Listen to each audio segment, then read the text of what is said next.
Não estou ouvindo. Oi?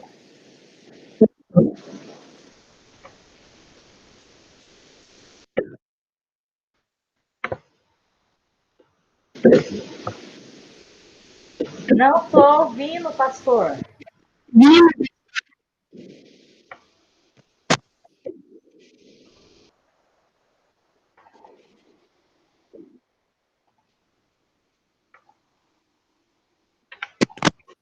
Me ouvindo? Aê, agora sim. Nossa, agora porque eu vou colocar o fone. Vê se você me ouvindo. Tô, Tá? Bem ou tô. não? Sim, tá bem.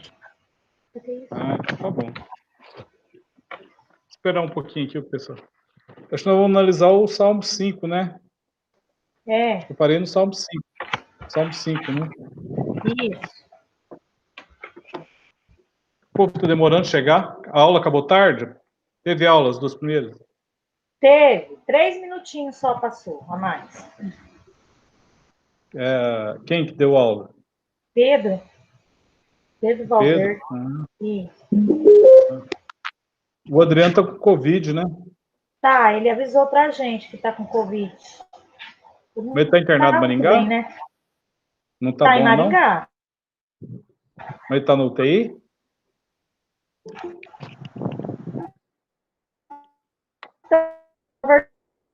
Com ele e fala, mandar uma mensagem para ele para saber como é que ele está. Ah. Tudo bem, Jéssica? Paz, Shalom, Adonai. Paz, pastor, é Luiz. Luiz. Eu estou confundido, pensei que estava no primeiro ano. Vamos esperar os demais. Eu vou exercer pensar que passou, porque está demorando. Tá dando sono já. Vamos começar, né? Eu estou gravando a aula, depois quem quiser ver, dá para ver. Então, o Salmo 5. Né? Vou ler aqui o Salmo 5 com vocês. A gente vai analisar, estudar o Salmo 5. Dá ouvidos às minhas palavras, ó Senhor. Atende a minha meditação. Atende a voz do meu clamor, Rei meu e Deus meu, pois a ti orarei.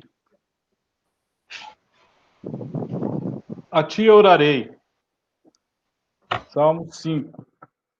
Pela manhã ouvirás a minha voz, ó Senhor. Pela manhã ouvirás a minha voz, ó Senhor. Pela manhã me apresentarei a ti e vigiarei. Porque tu não és um Deus que tenha prazer na iniquidade, nem contigo habitará o mal. Os loucos, não pararão à tua vista. Aborreces a todos os que praticam a maldade. Destruirás aqueles que proferem a mentira. O Senhor aborrecerá o homem sanguinário e fraudulento. Mas eu entrarei em tua casa, pela grandeza da tua benignidade, e em teu temor me inclinarei para o teu santo templo. Senhor, guia-me na tua justiça por causa dos meus inimigos. Aplana diante de mim o teu caminho, porque não há retidão na boca deles. As suas entranhas são verdadeiras maldades, a sua garganta é um sepulcro aberto, lisonjeiam com a sua língua. Declara os culpados, ó Deus. Caiam por seus próprios conselhos. Lança-os por fora por causa da multidão de suas transgressões, pois se revoltaram contra ti. Olha o bispo chegando aí. Mas alegrem-se todos os que confiam em ti, exultem eternamente, porque tu os defendes, e em ti se gloriem os que amam o teu nome, pois tu, Senhor, abençoarás ao justo, circundá-lo-ás da tua benevolência, como de um escudo. Senhor, nos abençoe pela leitura da tua palavra e que o Senhor possa dirigir nossos passos para entendermos bem a mensagem que o Senhor quer nos transmitir através dos salmos que serão analisados e estudados aqui. Em nome de Jesus. Amém. Bom, pessoal, o Salmo 5, né, que foi o salmo que eu li, é um salmo de lamentação, tá? Essa é a característica desse salmo. É um salmo de Davi e fala de um período não claro, né, não especificado da aflição, né, na vida de Davi. Já não consegue saber que período que ele está no seu de aflição, tá? O que se entende é que época de inimigos que se opunham declaradamente a ele e ao seu reinado. Na cultura aí do Antigo Testamento como um todo, a bênção ou a maldição era um apelo a Deus para fazer o que for especificado na bênção ou na maldição. Assim, quando os inimigos de Davi jogavam pragas nele, acreditavam que essas maldições faziam com que os poderes divinos caíssem sobre ele para destruí-lo. Então, o ato de praguejar era temido pelas pessoas, achavam que aquela praga ia, se jogar uma praga, ia pegar e teria poderes divinos aí para com a vida da vítima. Então, neste salmo, Davi está aflito por causa das mentiras e jactância dos seus adversários, né? Lá no Salmo 101, 7, ele fala dessas que ele tem uma certa dificuldade aí com relação às pessoas que são mentirosas. Olha, o mesmo Salmo de Davi, no Salmo 101, ele diz, 101, verso 7, o que usa de engano não ficará dentro da minha casa, o que profere mentiras não estará firme perante os meus olhos. Então, o Davi, ele era uma pessoa intolerante no que diz respeito às pessoas que mentiam, às pessoas orgulhosas, né? Ele identifica sua própria causa com o Senhor, de forma que os ataques a ele se constituíam também em ataques a Deus. Olha o justo do verso 12. Pois tu, Senhor, abençoará ao justo, circundá-lo-á da tua benevolência, como de um escudo. Então, Deus é a proteção do justo, né, diante desses ataques aí de seus adversários, tá? Em última análise, Jesus Cristo, conforme é comum aqui, citado no livro dos Salmos, do 1 ao 6, deixa eu permitir o Pedro, do 1 ao 6, né, nesse Salmo, cita assim, pode até se referir ao Messias. O Salmo 5 se desenvolve em 3 partes, tá? A oração, primeira parte, a oração ao Senhor do livramento em tempos difíceis, do 1 ao 6, né? A primeira parte, oração ao Senhor de livrar Davi em tempos difíceis. A segunda parte é o desejo de louvar ao Senhor em tempos difíceis. Então, a primeira, ele quer a oração de livramento, e na segunda parte, ele louva, o desejo de louvar o Senhor em tempos difíceis, nos versos 7 e 9.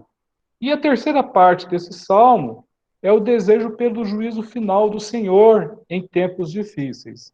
Então, ele ora para ter o livramento dos tempos difíceis, ele louva ao Senhor em tempos difíceis, e ele deseja um juízo final em tempos difíceis.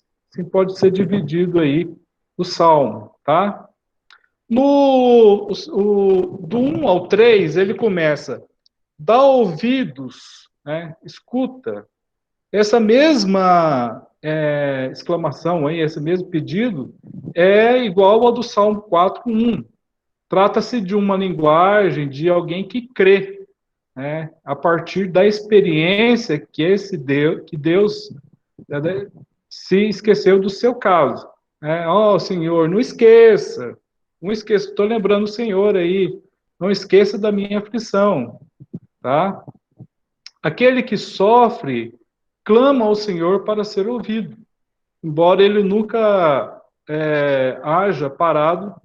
tenha parado de ouvir os seus servos, de cuidar e de ouvir os seus justos. A meditação aqui quer dizer que gemidos incessantes, né? As minhas palavras, a minha meditação. O que indica aqui que são gemidos incessantes, né? Rei meu, né? É aí que ele fala, atende a voz o meu clamor, Rei meu, Deus meu, né? Porque a ti eu orarei. Então é isso que os salmistas muitas vezes se dirigem a Deus como rei, ou rei dos reis, né? Às vezes os salmos falam da prece pela manhã, utiliza também esse Deus meu, rei meu, né? Era um hábito elogiável que ajuda a pessoa a dedicar todas as suas atividades do dia à glória de Deus, tá? Então, a primeira parte aqui do 1 ao 3 é no sentido de que Deus venha ouvir as suas preces, as suas orações, os seus gemidos, não se esqueça das dificuldades que ele está passando. Do 4, verso 4 e 6, que tenha prazer, começa, porque tu, Senhor, és um Deus que tenha prazer, não és um Deus que tenha prazer na iniquidade. Deus não tem prazer com o pecado. É isso que o salmista está chamando a atenção. Significa que desfrute ou ache motivo para rir. Não há o que desfrutar no mal. Não há o que rir do mal. Não há o que dar gargalhadas da iniquidade, do pecado. Não há alegria verdadeira. Não se desfruta do mal. O mal, ele sempre vai trazer as suas consequências. A palavra hebraica aqui para loucos é a mesma empregada para descrever o louvor a Deus, né? A adoração a Deus é o foco dos salmos, mas alguém adorar a si próprio, pura loucura e jactância. É uma perversão humana do verdadeiro louvor, o alto louvor. Tá? Este salmo fala do juízo final sobre esses perversos, né? Os loucos não param à tua vista. Aborreces a todos os que praticam a maldade. Tá? Então, aí tem eles não terão permissão para estar em sua gloriosa presença, os loucos. Pelo contrário, serão aborrecidos ou odiados por Deus. Não é um meio sentimento, mas uma ação de sua vontade. A expressão aqui é que para aqueles que praticam maldade, ocorre frequentemente nos Salmos para descrever quem pratica o mal sistematicamente, quem vive na prática do mal. Aí no 7 e 8 ele começa, mas eu entrarei em tua casa pela grandeza da tua benignidade. No texto hebraico, essas palavras marcam um contraste muito forte com a descrição precedente dos perversos, né? Até vem falando dos loucos, daqueles que praticam o mal, e aqui agora tem um corte abrupto nessa sequência de como Deus vai tratar com aquelas pessoas, com aqueles que praticam o mal, com aqueles que têm a jactância, a mentira em sua boca. Então, a palavra aqui para templo pode ser usada para falar de qualquer estrutura de grande porte, palácio ou uma casa grande. Davi era, né, o líder da reforma do louvor a Deus. Muitos desses salmos, dos salmos que estão aqui na Bíblia, foram escritos por ele. Então, ele vai liderar essa reforma do louvor a Deus em Jerusalém e estabeleceu uma estrutura de adoração que seria usada no templo, que só foi construído depois pelo seu filho Salomão. Então, o Davi vai usar a palavra templo em antecipação do futuro prédio glorioso que vai ser construídos por Salomão, tá? Em teu santo templo, ó, na parte B do verso 7. Em teu temor me inclinarei para o teu santo templo, tá? Então, todas as gerações posteriores de adoradores hebreus compreenderiam melhor sua adoração por causa do emprego dessa palavra nesses salmos, né? Aplana diante de mim o teu caminho, né? Fica plano o teu caminho diante de mim.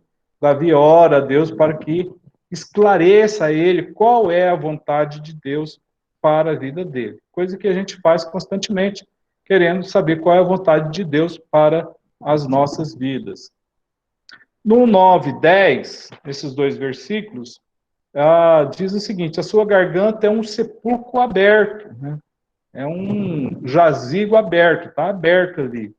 Estes termos aqui descrevem as palavras perversas pelas pessoas que se opõem a Deus. O sepulcro aberto é o símbolo da morte, não tem nada de vida, só tem lá o bicho corroendo, o defunto. É o sepulcro aberto com cadáver, ele está em decomposição. Então, não tem nada de bom no sepulcro aberto, né? É aberto para colocar o morto. Não há nada de bom no sepulcro. Então, aqui ele usa então para aqueles que se opõem a Deus. O apóstolo Paulo ele vai empregar essas palavras desses versículos para argumentar que todos os homens estão sob o pecado, né? Todos os homens são pecadores. Olha o que diz Romanos 3, que é um texto bem conhecido, né? Romanos 3, verso 13. A sua garganta é um sepulcro aberto, com as suas línguas tratam enganosamente. Peçonha de áspides está debaixo dos seus lábios. Então, a boca do perverso é um sepulcro aberto. Eles só agem para enganar. Eu uso o mesmo salmo aqui, a mesma linguagem que o Davi vai usar nesse salmo. O 11, 12, né?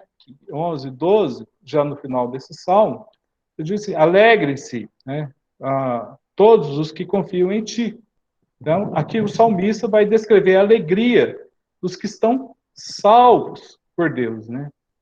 O êxtase daqueles que Deus salva de sua própria e merecida destruição, né? Um ato da graça de Deus. Nossa alegria deve se concentrar sempre em nosso Deus Salvador. Olha o que diz lá em Filipenses, vai ter uma palavra também dirigida, que a nossa alegria deve estar sempre em nosso Senhor e Salvador Jesus Cristo. Filipenses 4:4 diz o seguinte: regozijai-vos sempre no Senhor. Outra vez digo, regozijai-vos. Então, também pode fazer referência com esse outro trecho do apóstolo Paulo, quando diz o verso: alegrem-se todos os que confiam em Deus. Então, aquele que confia em Deus deve se alegrar na sua confiança em Deus, tá? Bom, o Salmo 6. Eu vou ler o Salmo 6 aqui. Vamos ver agora. Uma pergunta sobre o Salmo 5? Posso prosseguir? Salmo de Davi para o cantor mor em Neginote sobre Seminite. Senhor, não me repreendas na tua ira, nem me castigues no teu furor. Tem misericórdia de mim, Senhor, porque sou fraco. Sara-me, Senhor, porque os meus ossos estão perturbados. Até minha alma está perturbada. Mas tu, Senhor, até quando? Volta-te, Senhor, livra minha alma. Salva-me por tua benignidade. Porque na morte não há lembrança de ti. Do sepulcro, quem te louvará? Já estou cansado do meu gemido. Toda noite faço nadar a minha cama. Molho o meu leito com as minhas lágrimas. Já os meus olhos estão consumidos pela mágoa. E tenho envelhecido por causa de todos os meus inimigos. Apartai-vos de mim, todos os que praticais a iniquidade, porque o Senhor já ouviu a voz do meu lamento. O Senhor já ouviu a minha súplica, o Senhor aceitará a minha oração. Envergonhem-se e perturbem-se todos os meus inimigos, tornem atrás e envergonhem-se no momento. Então, esse é o Salmo 6, também é um salmo de Davi, tá? É também um salmo de lamento, de lamentação, que compartilha elementos com os salmos penitenciais, tá? Davi estava passando pelo que ele julgava ser uma doença fatal. Ele sentia que a doença poderia tê-lo abatido por causa dos seus próprios pecados, da sua própria iniquidade. O título desse salmo é muito semelhante aos dos salmos 5, 4 e 5, né? Salmo de Davi para o cantor-mor sobre Nejo e Noite. 5, Salmo de Davi para o cantor-mor sobre Nejo e Noite. Salmo de Davi para o cantor-mor em Nejo e Noite sobre Seminídeo. Então, a especificação dos instrumentos aqui, nesses 3 salmos que eu citei, é bastante pessoal, né? Faz parte da adoração no templo, quando ele fosse construído, e quando ele foi construído por Salomão. Então, tem 4 momentos aí, né? O primeiro tem o pedido da misericórdia ao Senhor em tempos de grande aflição, né? Versos 1 até 3. O segundo momento é a afirmativa de que o louvor ao Senhor provém dos vivos. Livra minha alma, salve-me, porque na morte não há lembrança de ti, nem no sepulcro, né? Enquanto se está vivo, se pode louvar o Senhor. E depois a descrição do sofrimento do salmista, de que ele está sofrendo, no 6 e o 7. Já estou cansado do meu gemido. Davi estava igual eu, né? Eu já estou cansado do meu gemido, do meu sofrimento. E por último, ele vai ter o repúdio aos inimigos do salmista, pois o Senhor vai ouvir as suas preces, tá? Olha lá, no início desse salmo começa: na tua ira, Deus se ira, Deus tem ira, Deus se ira diante do pecado, diante da maldade, diante daquilo que é contrário à sua lei, a seu código de santidade. O salmista sofre aqui de doença física, né, da qual teme jamais se recuperar. Olha o verso 5. Porque na morte não há lembrança de ti, o sepulcro quem te louvará? Então ele faz essa figura de linguagem, né, de algo que não está distante dele, que está perto dele, é uma doença que o deixa fraco. Tanto é que ele pede lá no 2, sara-me, Senhor, sara-me. Então ele está doente, né?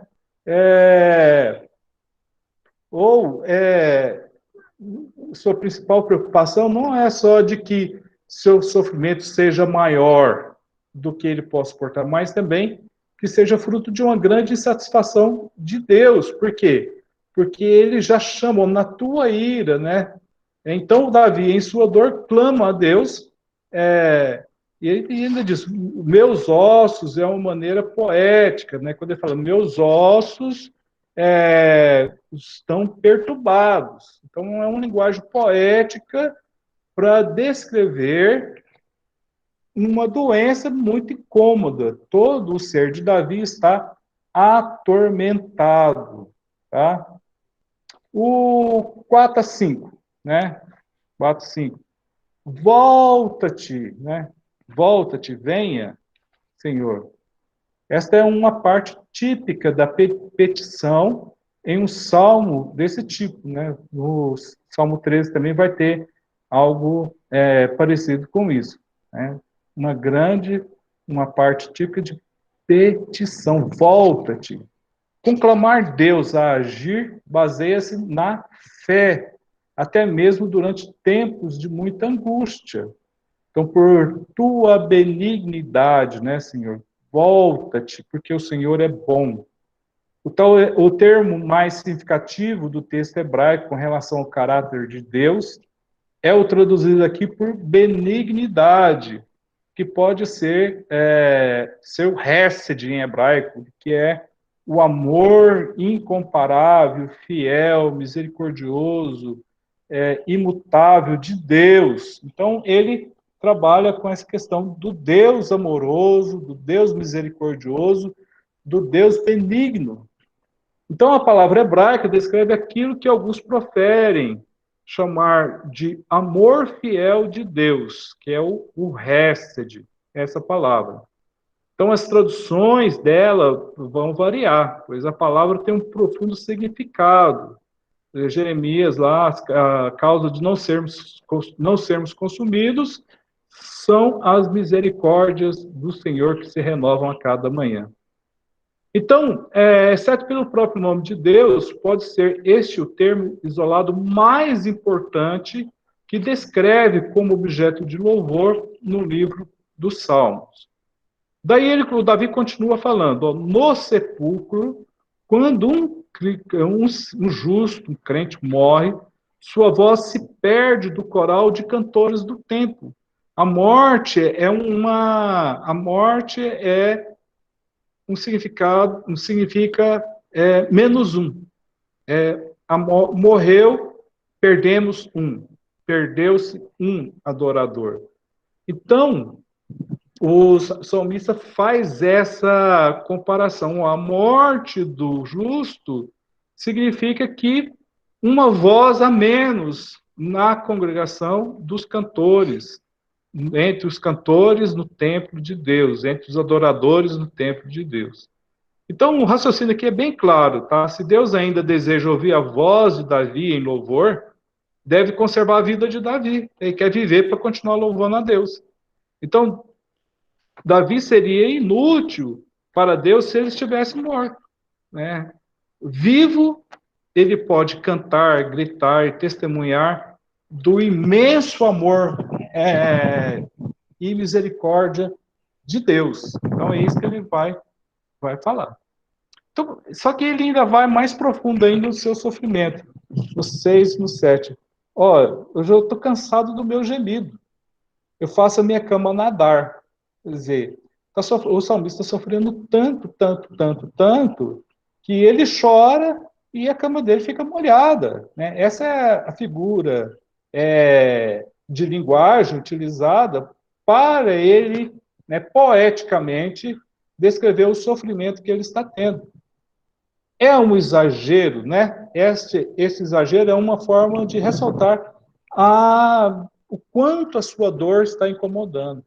Então ele parece estar chorando tanto que se acha prestes a encharcar sua cama, secar seu canal lacrimal e morrer de angústia, tá?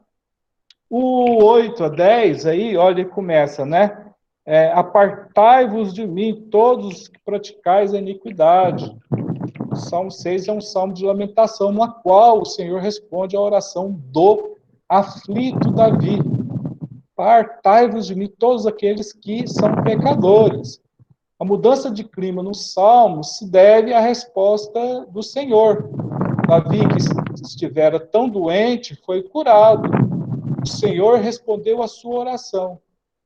Todos aqueles que praticavam iniquidade, né, devem ser afastados, envergonhados, perturbados, todos eles. Então, o salmista Davi vai falar com justa indignação contra aqueles que desrespeitaram e debocharam do seu Deus. Né? Essas pessoas devem ser apartadas. O Salmo 7 agora, tá? É um sigaion de Davi que cantou ao Senhor sobre as palavras de Cusi, benjamita. Senhor meu Deus, em ti confio. Salva-me de todos os que me perseguem e livra-me, para que ele não arrebate a minha alma como leão, despedaçando-a sem que haja quem a livre. Senhor meu Deus, se eu fiz isto, se há perversidade nas minhas mãos, se paguei com o mal aquele que tinha paz comigo, antes livrei ao que me oprimia, sem causa. Persiga o inimigo a minha alma e alcance-a. Calque aos pés a minha vida sobre a terra e reduza a pó minha glória. Levanta-te, Senhor, na tua ira, exalta-te por causa do furor dos meus opressores, e desperta por mim para o juízo que ordenaste. Assim te rodeará o ajuntamento de povos por causa deles, pois volta às alturas. O Senhor julgará os povos, julga-me, Senhor, conforme a minha justiça e conforme a integridade que há em mim. Tenha já fim a malícia dos ímpios, mas estabeleça-se o justo. Pois tu, ó justo Deus, prova os corações e os rins. O meu escudo está com Deus, que salva os retos de coração. Deus é um juiz justo, um Deus que se ira todos os dias. Se o homem se não converter, Deus afiará a sua espada, já tem armado o seu arco e está aparelhado. E já para ele preparou armas mortais e porá em ação as suas setas inflamadas contra os perseguidores. Eis que esse está com dores de perversidade. Concebeu trabalhos e produzirá mentiras. Cavou um poço e o fez fundo, e caiu na cova que fez. A sua obra cairá sobre a sua cabeça, e a sua violência descerá sobre a sua miolheira. Eu louvarei ao Senhor segundo a sua justiça, e cantarei louvores ao nome do Altíssimo. Pessoal, o Salmo 7 também é um lamento, é um salmo de lamentação, tá? Contendo alegações de inocência de Davi. Em alguns salmos, o salmista indica que seu sofrimento é merecido. Ele sofre por causa do pecado, tá? Ele acaba, nestes salmos que ele sofre por causa do pecado, ele acaba confessando o seu pecado.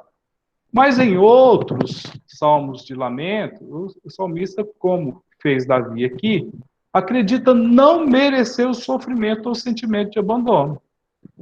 Nos salmos que fizemos análises anteriores, ele sofre, a pessoa sofre por causa do pecado, por causa da iniquidade, por causa, né, das práticas pecaminosas.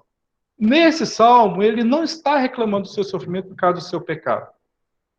E até acha que não merece o sofrimento, ou se sentir abandonado, se sentir só.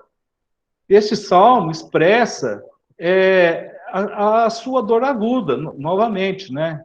E é claro que nenhum de nós está livre do pecado e da culpa, viu, pessoal? Muito menos Davi. Em última análise, todos merecemos a ira de Deus, conforme está em Romanos capítulo 3. Mas quando nos tornamos filhos de Deus, esperamos sua compaixão. Então, muitas vezes, ficamos abalados ao depararmos com o sofrimento. Ficamos desesperados. Todo mundo sofre, pessoal.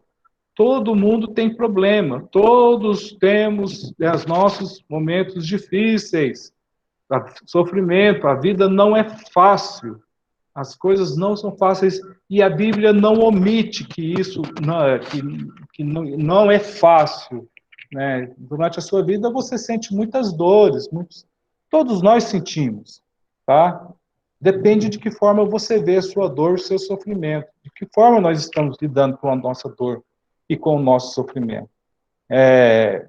Vamos recorrer a Deus, né? Que é a solução, tá? A mensagem predominante no livro do Salmo, no entanto, é dupla. Deus é bom, né? Deus é bom, e a vida é difícil. A vida de fé, a prática da fé, né, deve estar presente nesses dois momentos. Na fé no Deus bom e, no momento da dificuldade, fé que, mesmo estando em dificuldade, Deus vai continuar sendo bom. Embora que haja referência no título a Cusi, né, logo lá no título, né, Cusi, na minha Bíblia, né, Cusi, que é filho de Gemini, tá? Gemini.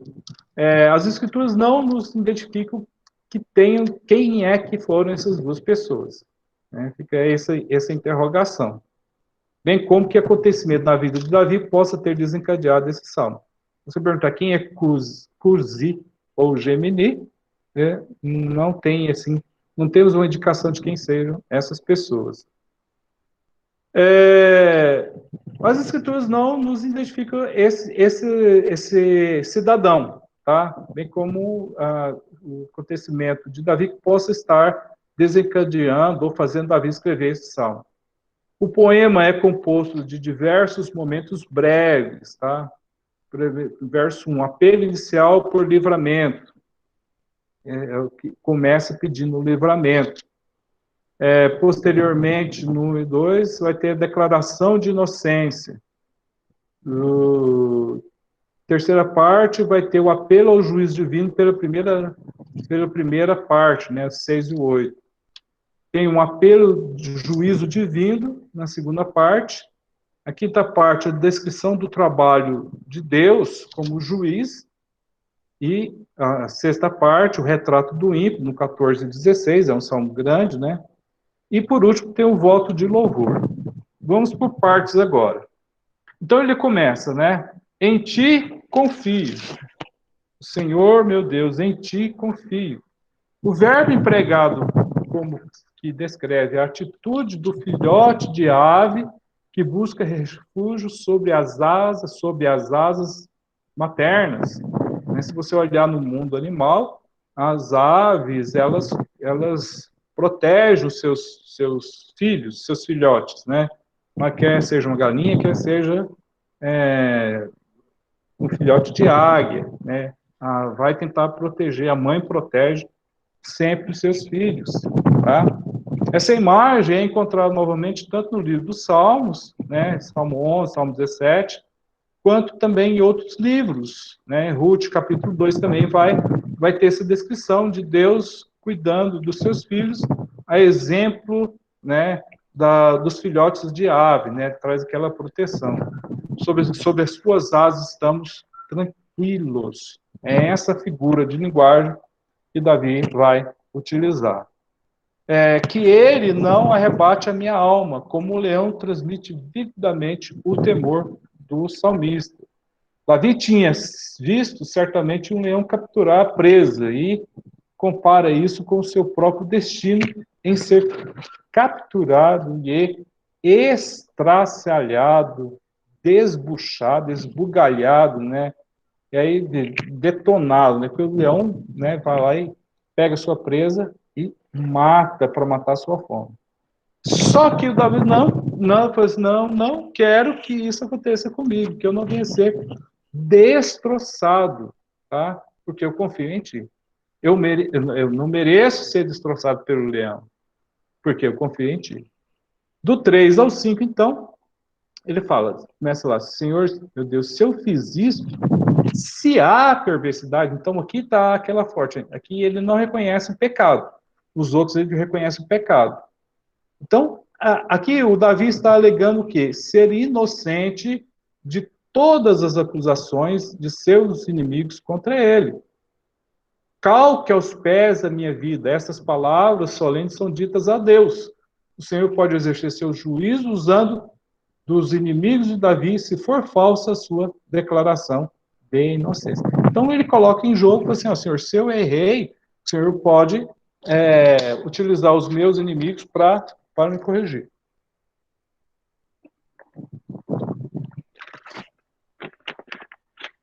Então, por isso que ele não reconhece que está sendo errado aqui. O 7, 6 ao 8, na tua ira, né? Levanta-te, Senhor, na tua ira. Aqui é um apelo para que Deus mostre sua ira contra os adversários de Davi, para julgá-los de suas calúnias, né? Exalta-te, Davi implora ao Senhor que se erga do trono e intervenha em seu favor, trazendo justiça à situação intolerável que ele está vivendo. Novamente ele julga e recorrendo à sua inocência. Eu não cometi pecado, por que eu estou sofrendo? O justo sofre também, gente. Julga-me somente alguém confiante em sua própria inocência ousaria erguer esse clamor a Deus. Davi, neste texto, demonstra a inocência das acusações que estão sendo motivadas, veiculadas, dirigidas a ele. Tá? Do 9 ao 10, a palavra que, a expressão em hebraico aí, né, corações e os rins, tem um sentido de corações, é a mesma coisa para nós hoje, interpretando, corações e mentes, tá? Diz respeito ao pensamento, ao sentir. Aí utiliza a palavra rins. A utilização dessa coração e rins é uma forma antiga de descrever a intimidade da pessoa, o íntimo da pessoa, tá? Aquilo que ele tem lá no mais profundo da sua vida. Então aí o salmista utiliza poeticamente essa expressão antiga, coração e rins. O meu escudo significa que Deus paira sobre o crente como um escudo militar, né, de proteção, com uma defesa invisível. O 11, 13, né, desse capítulo, Deus que se ira, né? A indignação de Deus se direciona aos inimigos do seu povo. Afiará a sua espada. As imagens dos versículos 12 e 13 são de um grande guerreiro se preparando para a batalha. O guerreiro aqui nesse caso é o Senhor, e a batalha é contra os perversos, contra aquelas pessoas que praticam o mal. O 14 e 16 concebeu trabalhos, né? Eis que este está com dores de perversidade, concebeu trabalhos e produzirá mentiras. Os perversos, aqui que ele vai descrever, são as mães dos problemas. Os perversos são os causadores de todos os problemas. E esses perversos, eles dão à luz a sua própria destruição. O perverso é destruído pela sua perversidade. O iníquo é consumido, destruído pela sua própria iniquidade. Tá? E no último verso, ele diz: Altíssimo é um termo muito usado para se referir à autoridade de Deus sobre as nações. Então, quando ele termina, ele falou assim: Eu louvarei o Senhor segundo a sua justiça, entoarei louvores ao nome do Senhor Altíssimo. Que significa que Deus está acima de todas as nações, Deus está acima de todos os povos. O Deus de Israel não é mais uma divindade aqui só para Israel. Aqui ele expressa que o Deus de Israel é um Deus que governa todas as nações da terra. Então, esse salmo tem essas conotações. Seguindo para o Salmo 8, né, vou ler para vocês aqui o Salmo 8. Ó Senhor, Senhor nosso, quão admirável é o teu nome em toda a terra, pois puseste a tua glória sobre os céus. Da tua boca, da boca das criancinhas e dos que mamam, tu suscitaste força por causa dos teus adversários, para fazeres calar o inimigo e vingativo. Quando vejo os teus céus, obra dos teus dedos, a lua e as estrelas que preparaste, que é o homem mortal para que te lembres dele, e o filho do homem para que o visites? Contudo, pouco menor o fizeste do que os anjos, e de glória e de honra o coroaste. Fazes com que ele tenha domínio sobre as obras das tuas mãos. Tudo puseste debaixo dos seus pés, todas as ovelhas e bois, assim como os animais do campo, as aves dos céus, os peixes do mar, e tudo o que passa pelas veredas dos mares. Ó Senhor, Senhor nosso, como admirável é o teu nome sobre toda a terra. Então, esse é o Salmo 8 que a gente vai analisar. O Salmo é um salmo de louvor, tá? É um salmo de louvor com traços de sapiência, sabedoria. Então, é uma reflexão poética sobre o grande texto da criação em Gênesis capítulo 1. Então, assim, tua glória dos céus, né, vai remeter à criação lá do mundo, né, ao firmamento, os céus, obra dos teus dedos, lua. Então, quando a gente lê esse salmo, a gente vai lembrar do Gênesis capítulo 1. Exprime aí que o deslumbramento para com a natureza sublime e majestosa de Deus através da criação. Mas o núcleo desse salmo fala dos seres humanos, né? Uma raridade nas escrituras, convém dizer isso. Até mesmo esse enfoque, no entanto, leva à adoração a Deus, o Criador da humanidade. Deus fez o homem para glorificar o seu nome, para o louvor do seu nome. Assim, o Salmo expressa em música o sentido da expressão a sua imagem, né? Conforme está em Gênesis capítulo 1, 26 a 28. Então, a estrutura desse poema ele tem um prólogo em louvor do admirável nome de Deus, né? Senhor, seu nome é quão maravilhoso, quão admirável é o teu nome sobre toda a terra. Então, esse é um prólogo de louvor, de admiração. No segunda parte, são crianças louvando a Deus, né? Da boca das criancinhas, das crianças que mamam, o Senhor deu força. Terceira parte, louvor ao Criador da humanidade, né? Deus que criou a humanidade. E um epílogo em louvor do admirável nome de Deus, no verso 9. Senhor, Senhor nosso, quão admirável é o teu nome sobre toda a terra. Então, é um louvor que exalta, que apresenta a característica teológica de um Deus criador. Tá? Isso que o Salmo 8 está enfatizando. Vamos por partes agora. Né?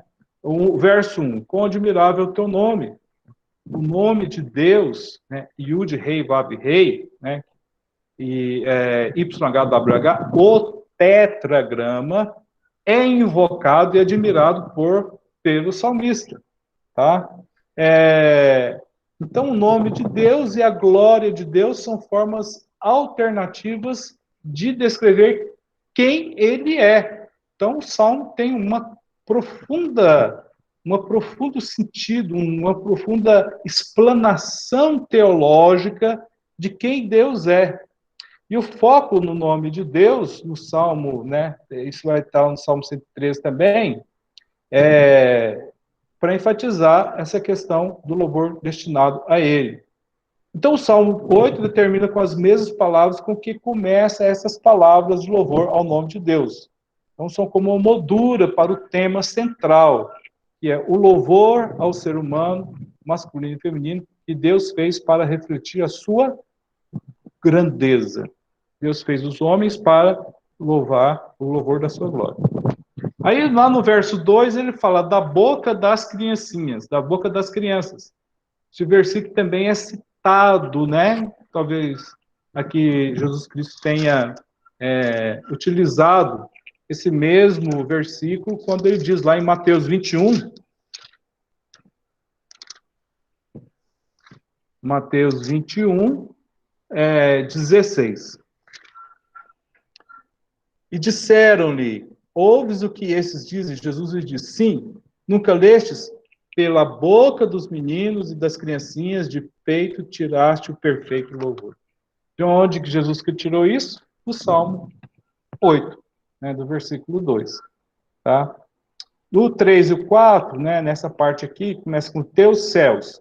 Então, Davi mostra-se extasiado com os esplendores da criação, as maravilhas da natureza, e o levam a louvar o seu Criador.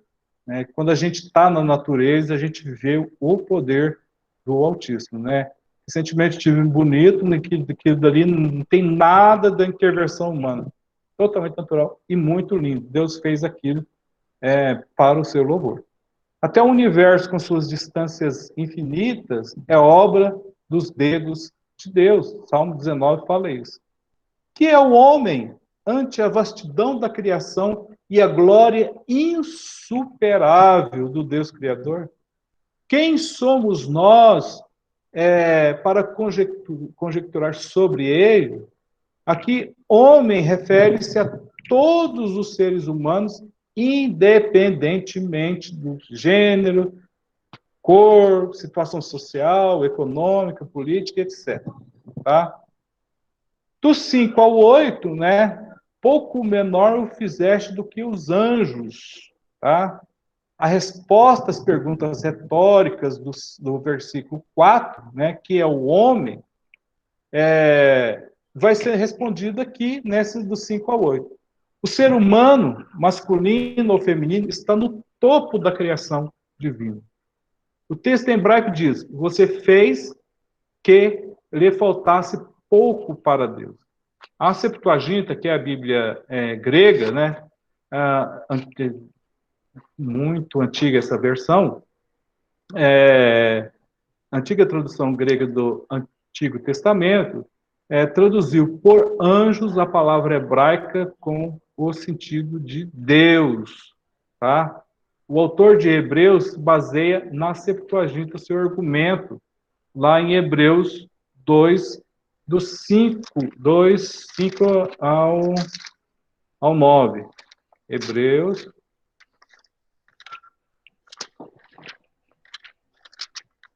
2,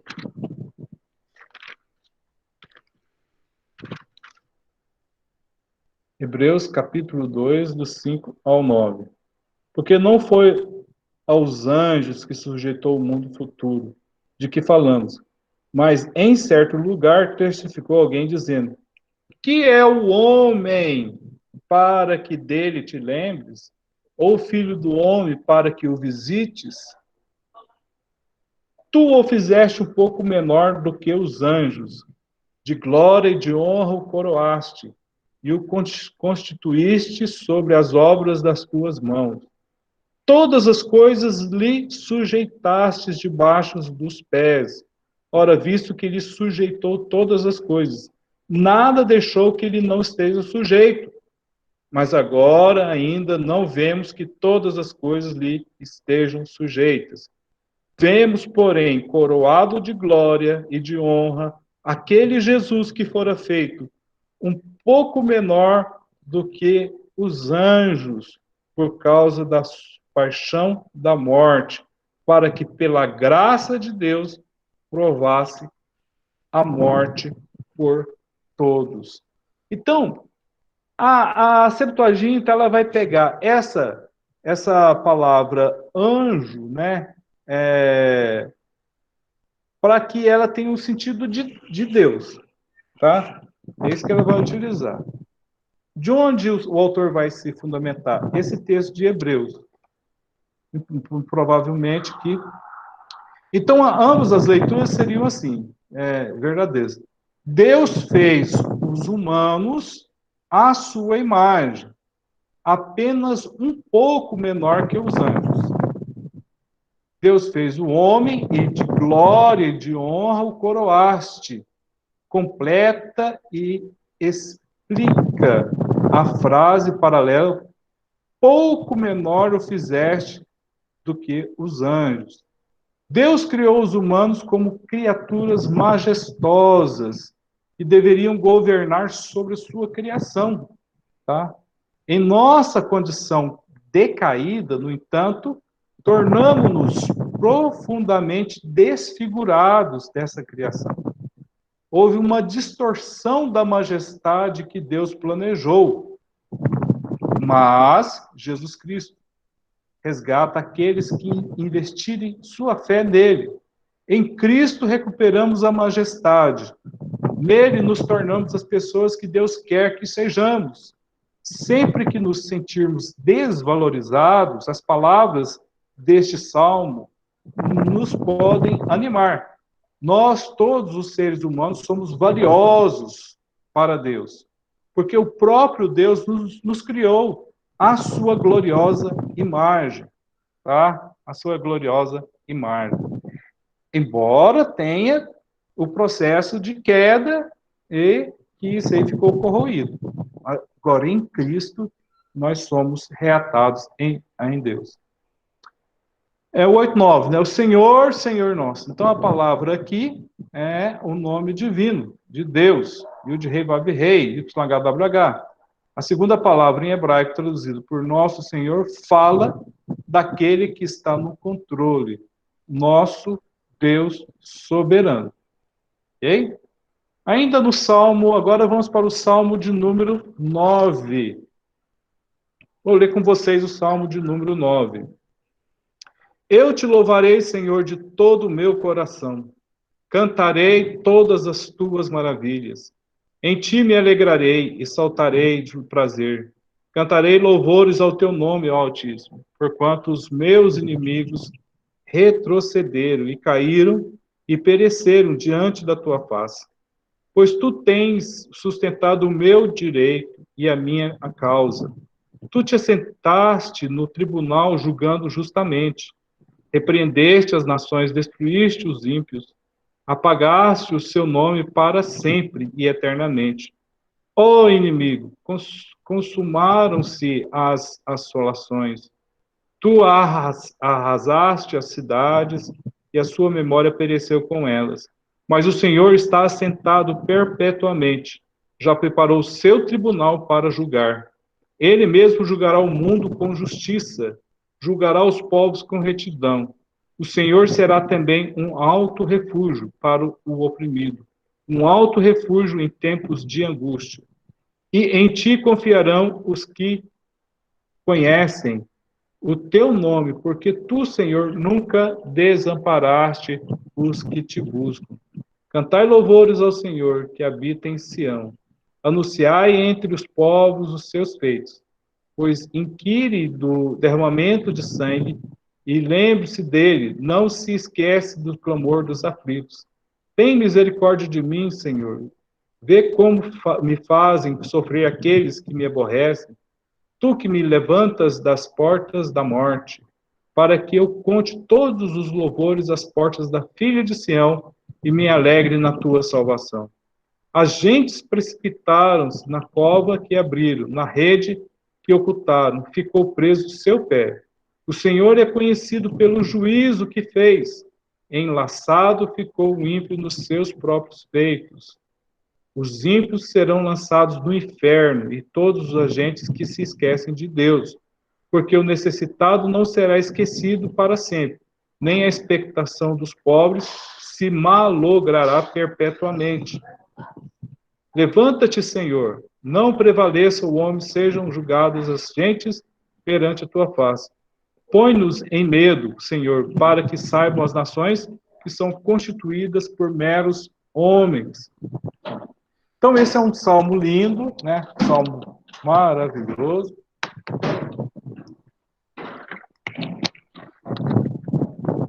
Salmo 9. Pode ter formado originalmente num único poema, junto com o Salmo 10. Essa divisão, ela é supostamente inexistente na versão original, tá? Mas pode ser juntos esses salmos aqui, o 9 e o 10. Há indícios aqui que vários salmos foram reestruturados de diversas maneiras. O que eu acho também único, nesse 42 e 43, eles são, para mim, um salmo só. Nota-se que o Salmo 10 não tem sobrescrito novo, né? Não tem, tá? Só o Salmo 9. E que os dois salmos tratam do mesmo tema. Diante disso, em hebraico, esses salmos formam um acróstico parcial.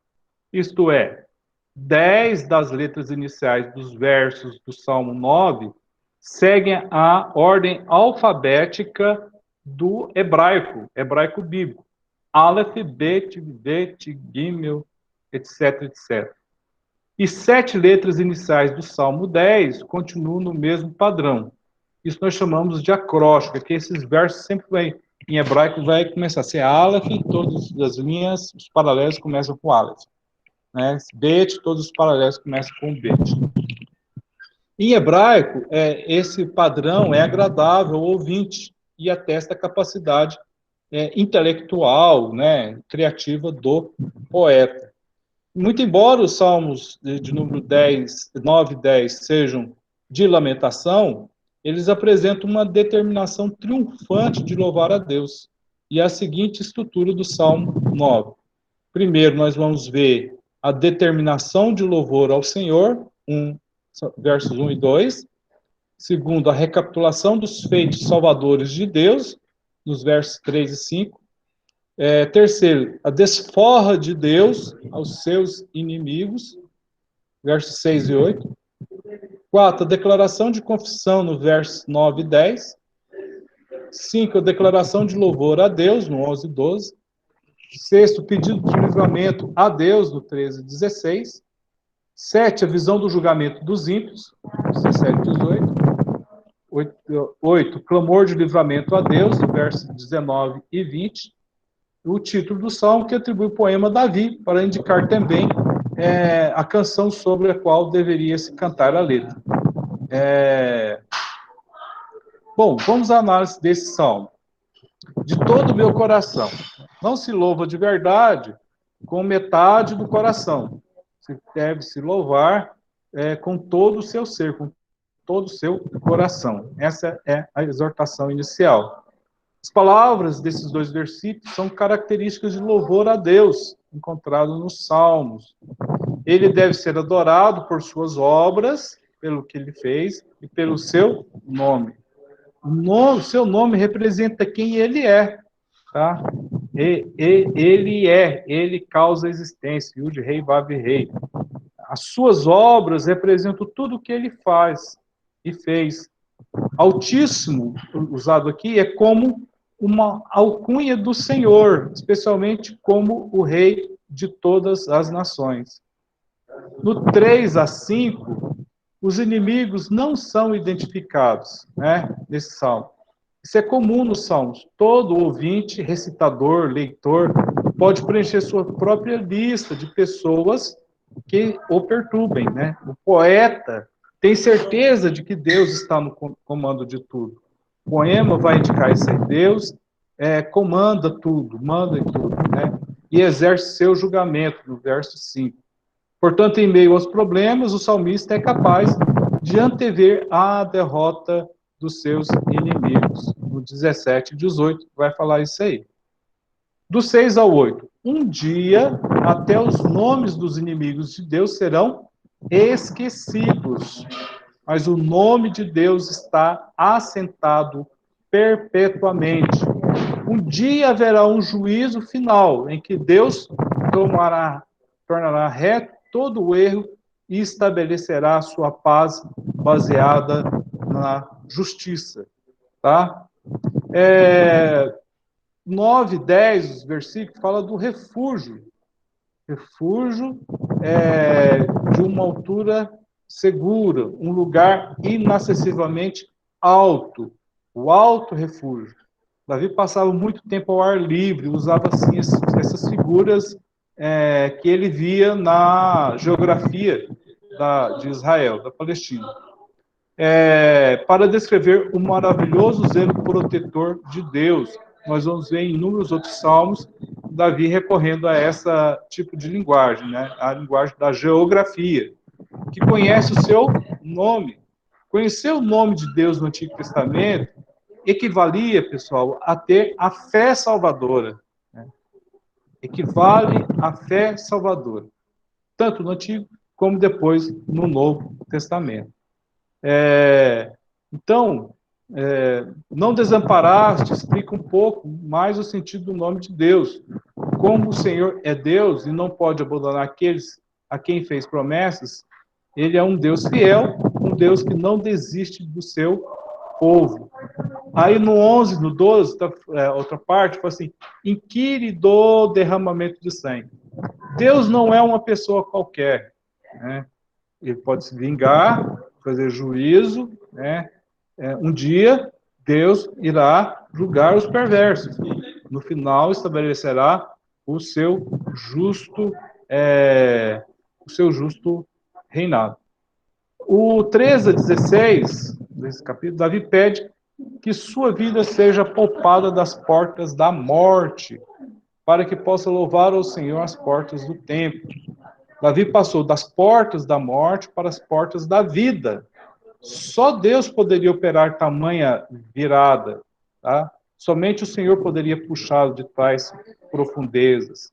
Filha de Sião era um termo afetivo que o salmista Davi sempre utilizava para falar de Jerusalém. Assim como Jacó era filho de Deus, Jerusalém era filha dele. Davi ora para que o mal que os ímpios planejam lhe fazer se volte contra eles mesmos. O que eles devem ir? Eles devem ir para o inferno, né? No capítulo 9, 17 e 18. Do mesmo modo que os salmos falam do céu como destino dos virtuosos, né? Também falam do inferno como destino dos perversos. Isso é um lugar do qual os virtuosos querem distância, né? Eu, particularmente, quero distância do inferno. Trechos como esse confirmam a afirmativa do Novo Testamento de um dia de juízo final, em que a justiça de Deus será praticada e a perversidade da humanidade, quanto mais, finalmente será castigada. Então, a expectação dos pobres refere-se à esperança, muitas vezes frustrada, que os oprimidos sentem nesta vida. Um dia eles, redimidos, pois o próprio Deus é o seu protetor. O 19 a 20. Não prevaleça o homem, embora os seres humanos sejam feitos à imagem de Deus, conforme descrito no Salmo 8, grande é a perversidade da humanidade decaída, tá? A humanidade rebelada contra Deus é uma grave perversão dos planos ou do plano de Deus, tá? O Senhor não deixará essa arrogância prosseguir, tá, pessoal? Vamos agora para o Salmo, esse foi o 9, né? Salmo 10 agora. Salmo 10 ele não é muito grande, não. Dá tempo da gente explicar. Por que te conservaste longe, Senhor? Por que te escondes nos tempos de angústia? Os ímpios, na sua arrogância, perseguem furiosamente o pobre.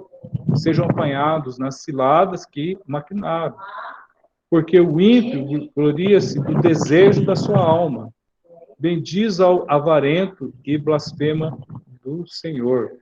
Por causa do seu orgulho, o ímpio não investiga, todas as suas cogitações não há Deus. Os caminhos são sempre atormentadores, os teus juízos estão longe dele, em grande altura. Trata como desprezo os seus adversários. Diz em seu coração: não serei abalado, porque nunca me verei na adversidade. A sua boca está cheia de imprecações, de enganos e de astúcia. Debaixo da sua língua há malícia e maldade. Põe-se nos cerrados das aldeias, nos lugares ocultos. Mata o inocente, os seus olhos estão ocultamente fixos sobre o pobre. Arma ciladas em esconderijos, como o leão no seu covil. Arma ciladas para roubar o pobre. Rouba-o, colhendo-o na sua rede. Encolhe-se, abaixa-se, para que os pobres caiam em suas fortes garras. Diz em seu coração: Deus esqueceu-se, cobriu o seu rosto e nunca será visto. Levanta-te, Senhor, ó Deus, levanta a tua mão e não te esqueça dos necessitados. Por que blasfema de Deus o ímpio, dizendo no seu coração que tu não inquirirás? Tu ouviste, porque atentas para o trabalho e enfado, para os tomares sobre tuas mãos. A ti o pobre se encomenda. Tu és o auxílio do órfão. Quebranta o braço do ímpio e malvado. Busca sua impiedade, até nada mais achares dela. O Senhor é rei eterno, da sua terra serão desarraigados os gentios. Senhor, tu ouviste os desejos dos mansos, confortarás os seus corações, os teus ouvidos estarão abertos para eles. para fazeres justiça ao órfão e ao oprimido, a fim de que o homem que é da terra não prossiga mais em usar de violência. Vou fazer esse salmo aqui, aí eu termino a aula, tá? Então, o Salmo 10 faz parte do Salmo 9, originalmente, como eu já falei. Os dois formam um salmo só na Septuaginta, que é a antiga versão da Bíblia grega das Escrituras hebraicas. Esse salmo reitera o desejo expresso, tudo que nós falamos no Salmo 9, de que o Senhor dê conta dos ímpios, dos inimigos ímpios do salmista. O salmo exprime uma certa urgência para que Deus possa atuar. Então, o salmista implora para ser liberto imediatamente de seus inimigos. Este Salmo 10 está formado da seguinte forma. Primeiro, tem um questionamento da inação de Deus. Segundo, da descrição dos atos dos ímpios. Terceiro, novo clamor para o Senhor iniciar seu julgamento. Quarto, a profissão de fé nos juízos do Senhor. E 5, a apresentação de louvor ao Deus Rei. No 1 e 2, por que te conservas longe? São palavras clássicas de lamento ou luto, tá? Então, novamente, um salmo de lamento. Conforme o salmista vai vendo as atitudes do ímpio, ele vai se irando contra a perversidade e questionando Deus. Como Deus pode continuar apático e inativo? Não julgue esses ímpios. Mesmo com suas dúvidas, eles continuam a orar ao mesmo Deus que pode libertá-los de seus problemas. Do 3 ao 4, todas as cogitações são: não há Deus. Para o salmista, esse é o aspecto mais difícil das circunstâncias. Seus inimigos ímpios fazem as coisas sem pensar em Deus. Orgulham-se de si próprios, viram a realidade de cabeça para baixo, adorando o mal e maculando Deus. Somente os que usam a palavra de Deus como seu arrimo de confiança pode dizer com certeza: não serei abalado. O ímpio que perdeu toda a noção de Deus presume que pode usar essas mesmas palavras. No entanto, acabará por ser varrido pelo turbilhão de problemas deste mundo. No 8 ao 10, nos lugares ocultos, o salmista vê aqui os perversos como opressores. Parece com feras à espreita, prestes a atacar suas presas. O 11, ele fala que Deus esqueceu, né? Os perversos comportam-se perversamente porque duvidam que o Senhor conhece, importa-se ou vá agir contra seus atos. Querem crer que não haverá juízo final. Então, eles se sentem livres para fazer as coisas ao seu jeito. Tem a mente cauterizada, né? Não tem a noção do mal que está fazendo. Porém, a verdade é que Deus irá impor a sua justiça. O 12, 13 fala: levanta-te, Senhor. O salmista renova a conclamação ao Senhor para que ele atue. Tu viste, né? O 14. É uma confissão de fé em Deus, clássica dos salmos de lamentação. Deus sabe da situação. Ele vê tudo e todos. Agirá na hora exata, né? Deus protege aqueles que, como órfão, não têm outra proteção, não têm a proteção dos seus pais. Quebranta o braço, tal como no 3:7, é um chamado a Deus para que destrua o poder do ímpio. Essa maldição impetuosa contra o ímpio demonstra a justiça divina. O Senhor é rei, tá? Essas palavras sugerem, né, que os Salmos 9 e 10 sejam salmos reais. Os salmos reais têm, geralmente, um ponto de vista mais positivo. Defendem a posição de que Deus é rei e que o mundo é estável e não pode ser abalado. Então, por outro lado, os Salmos 9 e 10 questionam como pode existir tanta aflição no mundo se Deus é rei. No entanto, povo, como Deus de fato é rei, este salmo se encerra com uma prece fervorosa para que sua vontade se faça na terra como no céu, assim como está escrito lá em Apocalipse de João. Pessoal, alguma pergunta, algum questionamento, alguma colocação? Deixa eu parar a gravação. Aqui tudo certo, pastor.